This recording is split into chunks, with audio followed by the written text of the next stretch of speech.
집회의 사회를 보게 됐어요. 몇만 명씩 모이는데 그 투쟁이 대한민국 노동운동사에 노동자가 정치 파업을 해서 유일하게 승리한 투쟁이에요. 국민들이 지지하니까 그 투쟁을 승리로 이끌게 된 것이죠. 그러면서 우리가 직접 정치하자. 국민이 정치의 주역이 돼야 된다. 저는 별로 생각이 사실 없었어요. 윤 실장 한번 나가보는 게 어떻겠노. 이번에 모르는 조합원들이 그 얼굴도 많이 알려졌는데 한번 나가봐라 이렇게 하길래 아유 관심 없다고 내가 3번이나 거절했는데 4번째 찾아온 거예요. 그래서 뭐 가만히 생각해 해보면 될 것 같은 거야.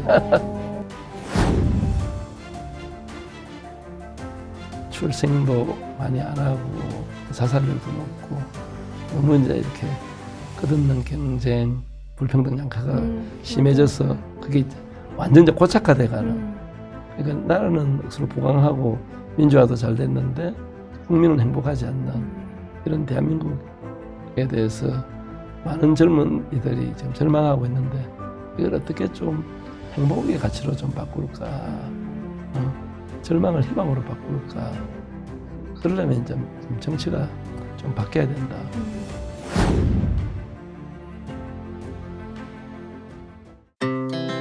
Our hearts beat to the city streets.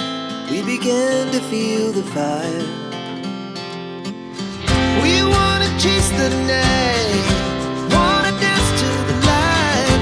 Pull the stars from the sky, just two hearts running wild.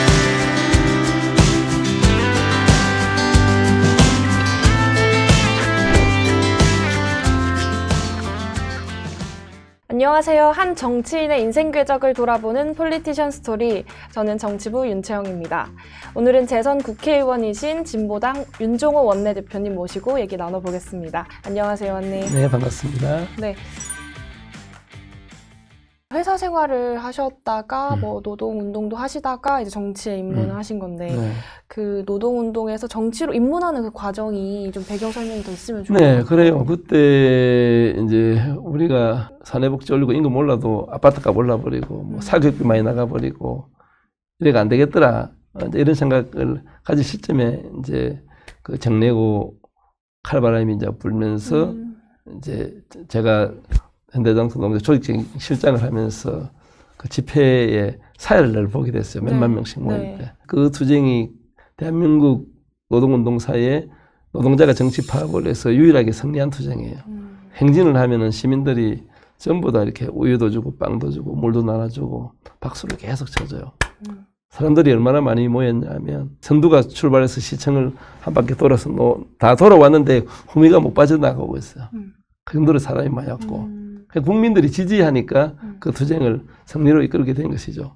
그러면서 우리가 직접 정치하자.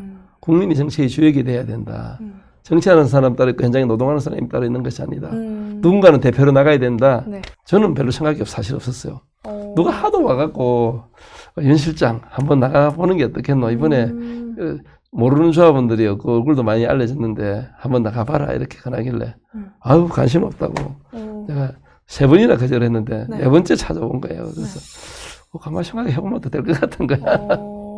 시작할 때는 정말로 못 모르고 정치가 뭔지도 잘 모르고 우연하게 시작했지만 이제 조금 하면서 내가 지역에서 주민들한테 뭘 갖다 드려야 되고 어떻게 봉사해야 되고 또 행정을 어떻게 돌아가야 되는 것이 정상적이고 어떤 가치를 가지고 해야 되느냐 복지는 문화는 환경은 뭐 이런 것에 대한 이제 노하우가 해가면서 막 쌓이더라고요. 그래서 그간에 이제 제가 이런 의정 활동을 하기 전에 우리 동네 의원이 뭐 하는지 모르겠어요. 활동하는 거 홍보하는 것도 별로 없고. 그럼 저는 우리 현장에 있으면은 조합원들한테 늘 알려줘요. 소자보에 뭐 적어갖고 이번 임금 협상했는데 결과는 이렇게 되고 있다. 중간 과정은 이렇다. 뭐 요번에 뭐 복지시설 개선은 휴게실은 이렇게 하기로 했고 뭘 하기로 했고 이런 걸 늘 홍보를 해주는데 그런 걸로 이제 제가 지역에 나가서 한 달에 한 번 이상 꼭 시내버스 정류소 앞이나 아파트 게시판 앞이나 심지어는 의정활동 게시판까지 만들어서 계속 붙이고. 그 옛날에도 하셨고 지금도 하고 계시나요? 지금은 이제 뭐 SNS나 이런 수단들이 발달했으니까 그렇지. 제가 처음 기초의원 할 때는 우리 한 동네에 의원이 한 명씩이었거든요. 구의원 하셨어요? 예, 구의원 할 때. 그렇게 출발해서 이제 동해 주민자치회나 동장님들 회의하면은 꼭 가서 저는 참석해서 그분들이 무슨 이야기 하는지 적어놨다가 안전과 관련된 급한 거는 그날 오후나 그 다음날에도 바로바로 답을 주고 네.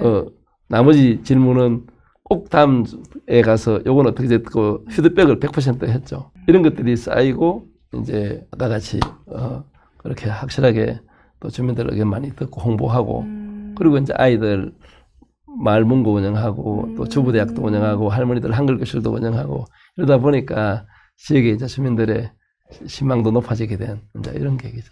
그때부터 어쨌든 지역 주민들하고 밀접하게 소통을 하는 게 그렇죠, 그렇죠. 결국에는 이렇게 국회의원 당선까지 그렇죠. 작용을 한 것 같아요. 예. 그러면 구의원부터 시작을 하셔서 시의원도 하시고 또 울산 북구청장까지 하신 거잖아요. 네. 그러면 이러한 이력들이 의원 전에 있었던 이력이고, 네. 초선 국회의원도 하셨었고, 20대 국회. 20대 때, 네. 그쵸. 그러면 이제 의원님께서는 울산이라고 하면 누구보다 잘 알고 계실 것 같은데. 울산은 뭐 제가 잘 알죠. 많이 알죠. 울산 언제부터 사신 거예요? 제가 이제 80년도 군대 제대하고 이제 뭐랄까 고민하는 차이에 때마침 이제 현대차에 먼저 다니는 친구가 모집하는데 안 와볼래 했던 게 계기가 됐고 네. 그래서 처음 출발은 그냥 돈 벌러 간 거예요. 근데 제 인생이 이렇게 바뀔 줄 몰랐죠. 그러면 그 현대차 예. 울산에서 예, 그렇죠. 근무를 하셨던 거죠. 아주 궁금한 게 울산에 이렇게 지내시다가 서울에 이제 국회도 출퇴근하셔야 되는데 서울에 이제 어디서 출퇴근을 하시는지. 지금은 이제 그 남양주 별내에 저희 큰딸이 살고 있고 또 우리 아들도 이제 대학을 군대 갔다 와서 다시 서울로 오게 돼서 그 근처에 또 집을 얻고 그러니까 쌍둥이 손주 낳는 바람에 우리 안 사람도 이제 올라와서 애도 좀 봐주고 네. 이렇게 하면서 조금 출퇴근 시간이 멀긴 한데 그러게요. 좀 멀지 남양주에서 않으세요? 뭐 아침에 한 55분, 1시간 그러니까. 정도 제가 직접 운전해가지고 그냥 갑니다. 그래요? 국회의원은 또 시간이 생명이잖아요. 그래서 아침 아침에 일찍 6시에 안 오면 조금만 늦으면 1시간 반 이상 걸리기 때문에 맞아요. 차 막히니까. 예, 일찍 뭐 하여튼 나옵니다. 직접 운전하셔서 국회 오시고. 예, 또 그렇게 하고 있어요. 지역구 의원이시니까. 이제 주로 이제 금요일 울산. 날쯤에 이제 울산을 많이 내려가게 되고 네. 그 다음에 월요일 새벽에 이제 다시 서울 올라오는데 그 중간이라도 또 지역에 일정이 있으면 내려가기도 하고 주말인데 또 서울 일정이 있을 때도 있어요. 맞아요. 네. 그래서 또 올라오기도 하고 그래서 지난주에도 뭐 일주일에 2번씩 왔다 갔다 이렇게 생활화돼서 괜찮아요. 그래요? 그게 적응이 되는 거예요? 예. 그렇구나. 그래서 좀 바쁘면 뭐 별내에 못 가고 여기 의원회관에서 이제 그 좀 소파 이래 가지고 전기장판도 갖다 놓고 마련돼 있거든요. 주무시기도 하고. 그 잠자리가 일주일에 막 매일 바뀝니다 이렇게. 거기서 오는 피로감 이런 건 좀 없으세요? 물론 뭐 좀 피곤한 것도 있겠죠. 이제 우리 소수 정당이다 보니까 또 원내대표도 맡고 있으니까 여러 가지 의제가 많은 것도 있고 또 지역구도 좀 잘 챙겨야 되고 또 우리 또 식구들도 가족들도 좀 한 번씩 그 얼굴도 봐야 되고 바쁘긴 하지만 억울하게 의원직을 상실하고 힘든 시간을 또 5, 6년 이렇게 보낸 시간이 있기 때문에 그때 생각하면 아침에 눈을 떴는데 갈 데가 없더라고요. 그런 시간을 또 다시 회상하고 야인 시절 생각하고 또 서러움을 얼마나 많이 당했겠어요. 국회의원 하다가 갑자기 어느 날 갑자기 의원직을 상실했는데 네. 이런 시간을 생각한다면 지금은 바빠도 너무나 행복한 시간입니다. 또 역사 현장에 제가 이번 탄핵정국에도 그걸 선도하면서 역할을 함께 또 하셨죠. 네. 했고 지금 대한민국이 또 많이 어렵잖아요. 출생도 많이 안 하고 또 자살률도 높고 너무 이제 이렇게 끝없는 경쟁, 불평등 양화가 심해져서 맞아요. 그게 이제 완전 이제 고착화돼가는. 그러니까 나라는 억수로 부강하고 민주화도 잘 됐는데 국민은 행복하지 않는 이런 대한민국에 대해서 많은 젊은이들이 지금 절망하고 있는데 이걸 어떻게 좀 행복의 가치로 좀 바꿀까? 절망을 희망으로 바꿀까? 그러려면 좀 정치가 좀 바뀌어야 된다. 법과 제도를 바꿔야 된다. 우리나라의 서울대 위주의 교육 제도 이걸 근본적으로 바꾸지 않고 우리가 행복해질 수 있을까? 이제 반문하지 않을 수가 없는 거죠. 놔두게 되면 계속 대한민국 사회의 모든 계층이 행복하지 않는 세대로 가는 거죠. 그럼 지금 애들도 안 놓고 어른들은 지금 나이 드신 분들은 많고 복지 비용은 더 많이 들 거고 그걸 부양할 사람은 줄어들고 사회적으로 감당하기는 힘든데 개인적으로도 행복하지 않다. 그러면 대한민국은 아주 절망적인 나라가 되는 것이죠. 그렇죠. 말씀 들어보니까 그러면 우리나라의 그 교육제도의 이런 문제, 입시 과정에서의 그런 문제들을 의원님은 좀 예의주시하고 계신 거네요. 그렇죠. 예, 제가 이제 김노리 교수님 강의를 사실 좀 많이 들었는데 이제 지금 그분은 이제 독일에서 오래 또 사셨고 교육 쪽에 이제 전공도 하시고 교육제도의 뭐 입시제도를 지금같이 땜질식으로 바꿔갖고는 이 끝없는 경쟁을 절대 중단시킬 수가 없는 것이죠.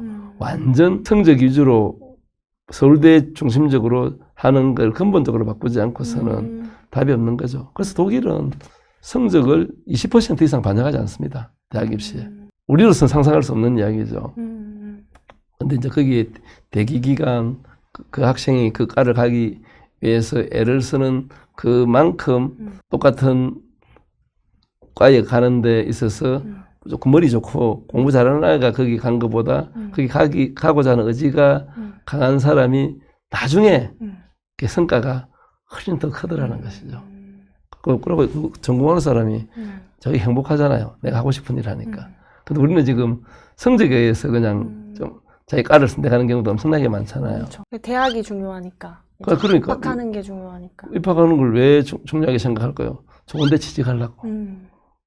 근데 입학했다고 행복하냐는 이거지.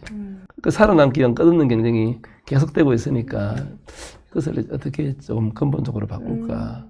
내가 최고 놀랬던 게 그 다니엘 린데만이라는 그 독일 친구 방송에 자주 나오는데 그래 그 친구한테 당신의 학창 시절은 어땠어요? 물었는데 그래 그 친구가 답변이 제 학창 시절은 매일 파티였어요. 이러는 거예요. 저는 막 전율이 확 느껴졌습니다. 그 이야기 듣는 순간에 우리 아이들은 설문조사하면 전부 다 전쟁터에 있다고 답변했는데 그 설문지 답 중에서 지옥이라는 그 번호가 없어서 그렇지 지옥이라는 번호가 어딘가 있었으면 아마 지옥이라고 선택했던 사람들도 상당 부분 있었을 거라고 생각하거든요. 네. 그래 그 전쟁터라고 답변한 애들이 80%가 넘는다는 거죠. 그러면 의원님 22대 국회에서 의원님이 좀 꼭 이거는 해결하고 싶다. 그래도 좀 개선하고 싶다는 게 이제 교육적인 문제 또 뭐 다른 것도 있을까요? 예, 물론 이제 그 뭐 이거는 사회적 합의라는 게 이제 무슨 전제돼야 되잖아요. 뭐 교육제도가 뭐 보편적 교육을 돼야 되지 왜 자꾸 또 그 수월성 교육 하느냐 머리 좋은 애들은 또 그 걔들 모아갖고 교육을 따로 시켜야 된다는 사람이 있고 네. 또 똑같이 교육을 같이 시켜야 된다는 사람들이 있고 맞아요. 이 교육과 관련돼서는 합의를 하나로 하기가 쉽지가 않아요. 그래서 늘 진보교육감이 내는 정책과 보수교육감이 내는 정책이 다르고 이제 거기서 어느 게 또 이렇게 더 중요한 가치가 있는가를 늘 이렇게 논란이 되고 있는데 최소한 현행의 어떤 교육제도는 그런 문제가 있다는 걸 내가 지적드린 거고 지금 그 외에도 사실은 대한민국 사회가 너무나 개선이 될 게 많죠. 맞아요. 특히 이제 뭐 노조법 2, 3조 개정 제가 계속 많이 주장했는데 그 노란봉투법이라고 예, 일명 이야기하는 예, 노란봉투법, 진짜 사장 교섭법. 아 맞아. 뭐 제가 이제 명명을 또 그렇게 했는데 여기도 아마 근무하시는 대부분 회사에 그 정규 직원도 있겠지만 계약직들이 지금 많아요. 네. 그냥 고용이 안정되지 않고 결혼 생각합니까? 고용이 안정돼야지 결혼도 하게 되고 고용이 안정돼야지 애도 낳고 그런 거 아닌가요? 근데 거꾸로 가는 이야기를 하고 있는 분들도 계시거든요. 네.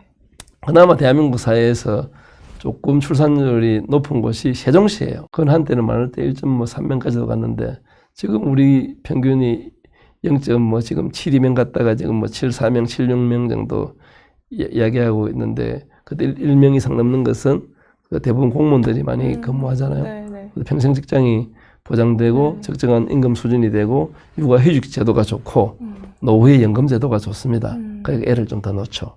그럼 이 사회가 그 다른 일부 출산한다고 수당 좀 더 준다 해가지고 애를 많이 놓겠냐고요. 이제 그런 측면에서 교육개혁, 제도개혁과 아울러서 이런 어떤 전체적인 고용 문제 이런 것들이 사회를 아주 중요한 의제인 거죠. 그게 보면 교육과 노동 안정. 예, 그렇죠. 그 좋은 일자리 없으니까 무조건 최저임금 주니까 힘드니까 묻고 먼지 나고 시끄럽고 이런 일 안 하고 놓으잖아요. 놓으면 뭐 합니까? 그 자영업 손쉽게 통닭집 하게 되고 편의점 하게 되고 그것도 돈이 미천이 많이 들잖아요. 그런 돈들이 어디서 나오냐? 대부분 또 자기 아버지 또 퇴직금 받은 거가 또 막 하는 거예요. 그리고 이제 그 가당 경쟁되니까는 이제 자영업자 그 3년 생존율이 그 40%채 안 됩니다. 그 정도로 60%는 망하거든요. 망한 게 망한 거로 끝나는 것이 아니잖아요. 거의 뭐 인력씩 그냥 다 들어먹는데. 그리고 이제 또 많이 망하면은 자살 확률도 높아지는 거고. 이렇게 사회의 위생반. 악순환으로 그렇죠, 이어지는 그렇죠. 거죠.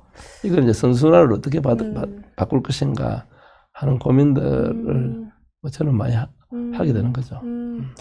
앞서 그 울산 지역구 국회의원이라고 제가 이렇게 말씀드렸는데 네. 아무래도 진보당 지금 현역 의원 3명 중에서는 유일하시잖아요. 네. 이거를 자부심이라고 표현해야 될지 모르겠지만 하여튼 그만큼 좀 의원님은 앞으로 좀 더 책임감 이런 것도 더 있으실 것 같아요. 네. 원내대표도 맡고 계시고. 그렇죠. 하여튼 우리 진보 정당 운동이 이렇게 부침을 거듭했잖아요. 한때 우리 민주노동당 시절에 뭐 10명 넘는 국회의원이 있었고 당시에 또 진보 의제를 상당 부분 선도하면서 무상급식, 무상의료, 부유세 신설 이런 꿈 같은 이야기 같지만 상당 부분 이렇게 현실화된 부분들도 많단 말이에요. 그 이후에 또 진보 정당들이 분열되고 막 어려운 시기를 걷다가 이번에 어렵게 이제 우리 진보당이 또 세석이 되다 보니까 진보를 대표하는 대표 정치인의 한 사람으로서 아직도 뭐 중앙 무대에 그렇게 많이 알려진 사람은 아니잖아요. 이제 그러다 보니까 아무래도 이제 언론 초점이나 이런 것들이 스타 정치인 위주로 이렇게 많이 나가고 있다 보니까 제가 대표 정치인임에도 불구하고 아직까지 많이 이제 진보당이 좀 더 성장하는데 큰 힘이 못 돼서 늘 좀 미안한 마음이고 하지만 이번 윤석열 비상계엄과 불법 내란에 맞서서 싸우는 과정에서 뭐 진보당의 어떤 역할 이런 부분에 대해서 많은 분들이 좀 그래도 평가를 해주시더라고요. 이걸 계기로 해서 이제 또 이번 그 조기 대선 그런 과정에 우리 진보적 의제가 최대한 많이 좀 이렇게 반영될 수 있도록 좀 선도하는 일을 해야 될 그런 책무가 좀 있습니다. 그렇죠. 당장은 이제 선거 중에 대선이 있고 또 내년에 지방선거도 있고 또 차후에 또 총선이 있을 텐데 그때 진보당의 그 역할은 좀 어떻게 될까요? 그래요. 이제 뭐 우리 진보당이 뭐 한 목소리를 다 내서 한다는 게 쉽지는 않지만 일단 이번 대선은 이제 그 내란 세력 청산, 그것도 완전한 청산, 압도적 청산 이걸 위해서 좀 뭐 연대연합 선거를 치러야 된다 이런 의지들이 또 많은 것이고요. 이제 호남의 선거를 본다 그러면 호남은 경쟁자가 별로 없어요. 민주당이 그냥 집권 여당처럼 되어 있고 그러다 보니까 뭐 국힘 해봐야 뭐 10% 채 못 얻고 그 진보정당 그 후보들이 민주당 후보들하고 대부분 이렇게 경쟁을 치르게 되는 것이죠. 좀 민주당의 어떤 좀 토 같은 분들이 그냥 공천만 받으면 당선되는 이런 구조 속에서 그럼 조금 아무래도 이렇게 안해지는 경우도 없잖아. 사실 있는 것이거든요. 그런 것들을 조금 이렇게 지역에서 새바람을 일으킬 수 있는 진보적 정치인들이 좀 많이 나올 수 있도록 뭐 우리 국민들이 응원을 좀 해주셔야 되고 제도가 바뀌지 않고서는 사실은 그 진보정당이 성장하기 되게 힘듭니다. 대선투표, 결선투표제 아까도 앞에서 한번 잠깐 말씀드렸는데 그런 제도가 되어야지 진보정당한테도 편하게 한 표 줄 거 아닙니까? 도지사 선거하는데 우리 시장 선거하는데 너도 한번 해봐라고 줘야 되는데 우리 울산에서 투표하다 보면은 아우 자칫하면 보수정당 당선될까 싶어서 아이고 진보정당 사람은 참 괜찮은데 정책도 마음에 드는데 넌 다음에 해라 이러면서 민주당 후보한테 투표를 하게 되고 다음 선거 되면 또 그런 걸 반복하고 그러려면 조금 단체장 선거는 그렇게 결선투표제 그 국회의원 선거 같은 경우는 좀 중대 선거구를 통해서 한 명을 선택하더라도 조금 진보정당 사람들도 이렇게 표의 등가성에 맞게 국회에 들어올 수 있는 길이 열려야지 지역구에서 당선이 가능하지. 안 그러면 저도 뭐 이렇게 당선된다는 게 하늘의 별따기처럼 당선된 것이거든요. 그래서 좀 앞으로 정치 개혁 과제 중에서 그 부분도 서로 당들이 양보할 건 양보하고 해서 네. 제도 개선에 힘을 보태주기를 당부드립니다. 마지막 질문 드릴 네. 텐데요. 의원님은 어떤 국회의원으로 기억되고 싶으신가요? 뭐 누구한테 꼭 기억이 된다기보다는 우리 울산 북구에 있는 노동자 출신 국회의원 진심을 다해서 일 열심히 하더라. 네. 정말 잘 뽑았다. 네. 이런 이야기 듣고 싶죠. 네. 제가 지금까지 살아왔던 인생 역정이 늘 낮은 곳에서 뭐 어렵고 힘든 사람들을 대변하는 일을 해왔고 또 앞으로 제가 살아가야 될 인생 역정 또한 어렵고 힘든 사람들 곁에서 그들이 아파할 때 같이 등 두드려주고 그들의 눈물을 닦아주는 같이 눈물을 흘려주는 함께하는 네. 그런 어떤 정치인이 되고 싶습니다. 알겠습니다. 오늘 나와주셔서 감사하고요. 덕분에 윤종호 의원님에 대해서 많은 분들이 알게 된 시간이었던 것 같습니다. 저도 덕분에 이렇게 소개돼서 너무 고맙고 네. 다음에 또 기회 되면 초청 요청 드리겠습니다. 감사합니다. 네, 고맙습니다. 감사합니다. 네.